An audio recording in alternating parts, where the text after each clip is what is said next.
Welcome to Fanfield Fiction. Today we're covering one of my favorite fictional characters ever, the flower girl from the slums, Aerith Gainsborough. Aerith Gainsborough is the third person to join your party in Final Fantasy VII. She's a sweet, selfless, beautiful woman with spiritual ties to the planet itself.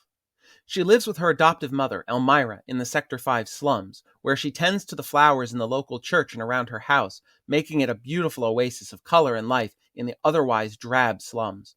To earn a bit of extra money, Aerith sells her flowers. Aerith is an ancient, or, to use the more correct name, a Cetra. The Cetra were an ancient species of humanoids from whom modern humans emerged after giving up their spiritual nomadic life to form permanent settlements. Her mother, Ifalna, was a pure-blooded Cetra, and her father was an ex-Shinra scientist.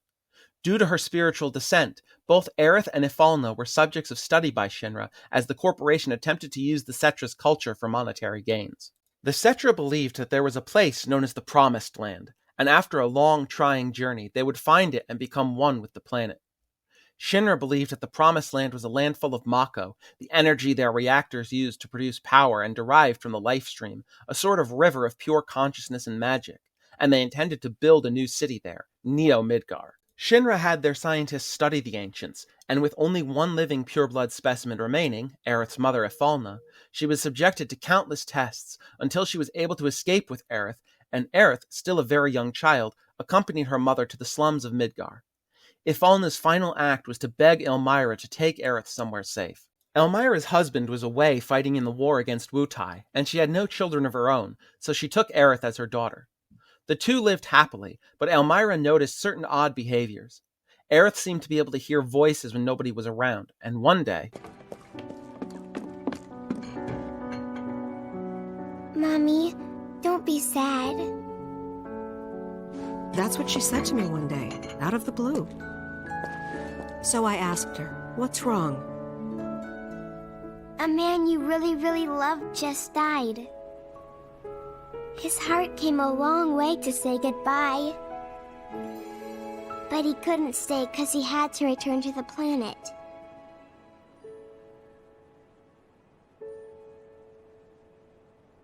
I didn't believe her, of course.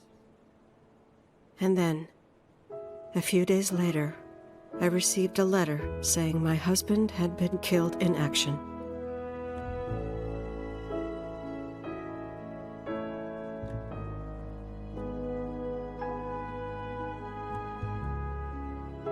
Things like that. She'd just know. It was a lot to deal with, but we were happy. Aerith, as an ancient, was, of course, very attuned to the planet itself. The voices she often heard were the spirits passing on, and even the planet itself speaking to her. Shinra never stopped pursuing Aerith, of course, but Aerith was always able to get away. Until, that is, Avalanche discovered that Shinra was intending to drop a section of the upper city of Midgar onto the slums in an attempt to snuff Avalanche out. Tifa asked Aerith to go to the 7th Heaven Bar in the Sector 7 slums and rescue Barrett's daughter there. When Aerith was caught by Shinra's Black Ops division, the Turks, she traded her own freedom for Marlene's safety. I'm going to put up a spoiler warning here. Skip to the timestamp on screen now to avoid spoilers. Aerith joined Cloud and the team in an effort to stop Sephiroth from finding the Promised Land and using its power to cast the Black Materia and summon Meteor, an ancient and forbidden spell, which he would aim at the planet itself so he could absorb the energy from the wound it left, essentially turning himself into a god. In their travels, Aerith learned that the only way to truly stop Sephiroth was to use the white materia, Holy. In order to properly cast Holy, Aerith headed to the city of the Ancients on the northern continent, leading to one of the most recognizable moments in gaming history.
Aerith's death at Sephiroth's hands only drove Cloud and the rest of the team to pursue Sephiroth more furiously, but when Sephiroth did ultimately acquire the Black Materia and summoned Meteor, all seemed lost, until, with one final act of selflessness from beyond the grave, Aerith fused with the Lifestream and wielded both Holy and the planet's life force itself to destroy Meteor, saving the world.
Aerith, due to her focus on spirituality, is not a good physical fighter, but she excels with magic. Her weapon of choice is the staff, which she primarily uses to channel her magic, but can also be used as striking weapons. Aerith's ultimate weapon is the Princess Guard, found in the Temple of the Ancients.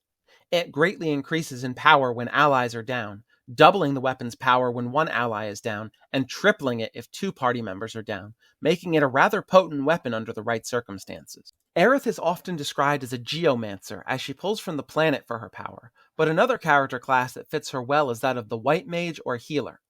This is no more apt than when looking at Aerith's limit breaks, which are all focused on healing, protection, and boosting the abilities of her friends. Aerith's first level 1 limit is Healing Wind, which heals the entire party for 50% of their maximum HP.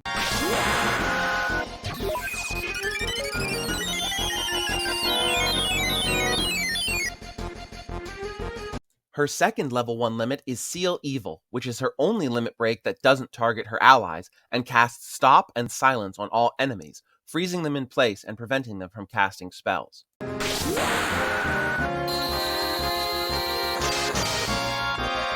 Her first level 2 limit is Breath of the Earth, which cures the entire party of almost all status afflictions, from sleep and poison, all the way up to frog and even petrify.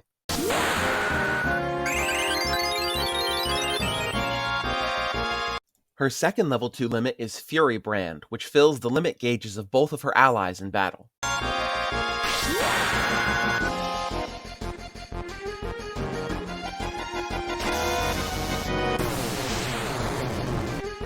Her first level 3 limit is Planet Protector, which grants the Peerless status to all party members for a short time. Peerless makes party members completely immune to all damage and status effects for the duration.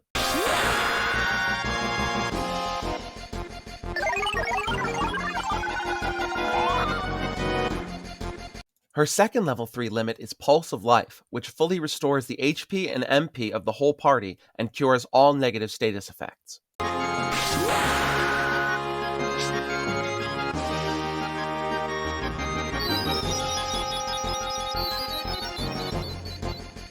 Her final limit break is Great Gospel, which completely restores the HP and MP of the party and grants Peerless for a significant duration.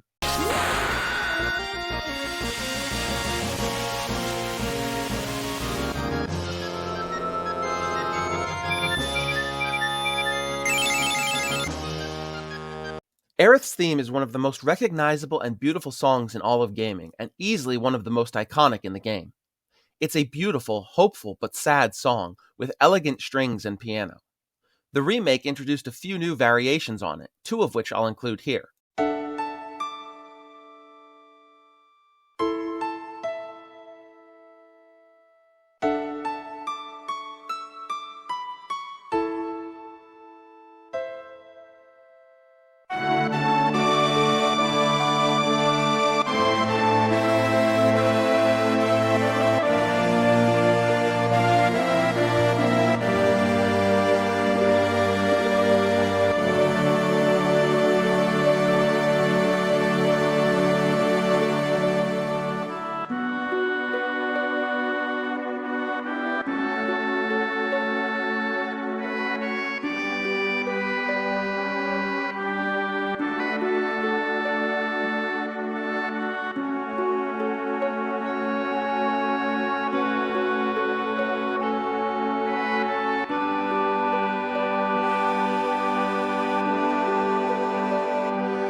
While on the subject of Aerith's theme, I'd like to mention an absolutely fantastic metal cover of it by Skar Productions, which I'll link down in the description. Just a fair warning, the video itself does contain massive spoilers for Final Fantasy VII, so bear that in mind before going in, or just scroll down or switch tabs the moment the video begins so you only hear the song itself. Skar has graciously allowed me to include a bit of it here, but please check the full song out at the link below.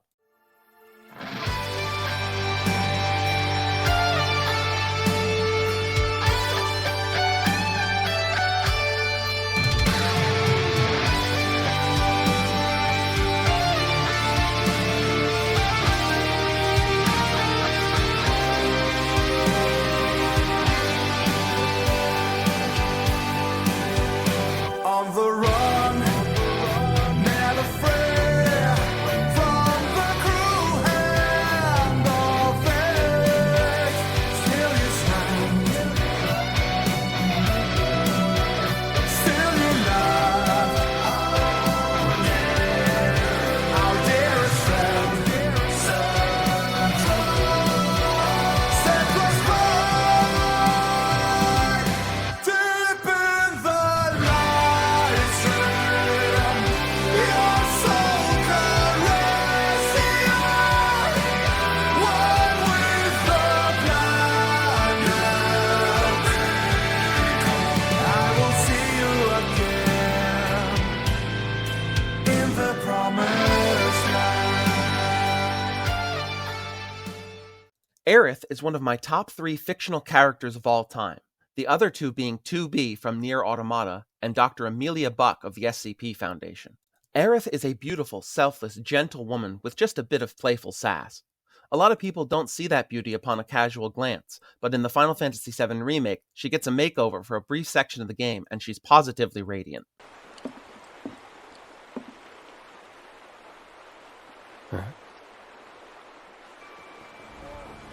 Hey, get out of the way! Quit talking! Move it! Move it! Come on!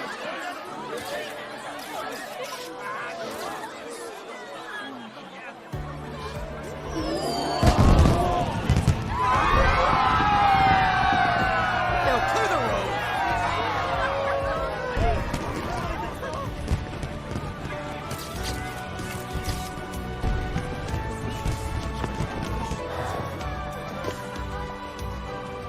Ma'am?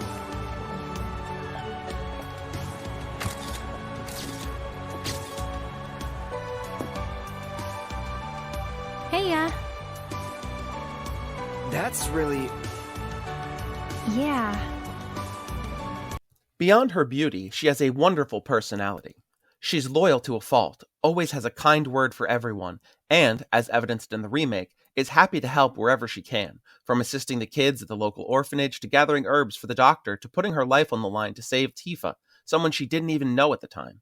Speaking technically, however, she's not the best character to focus on in a playthrough of the original game. She leaves the party permanently about halfway through the game, so the time invested in maxing out her skills and abilities doesn't aid you in the long run.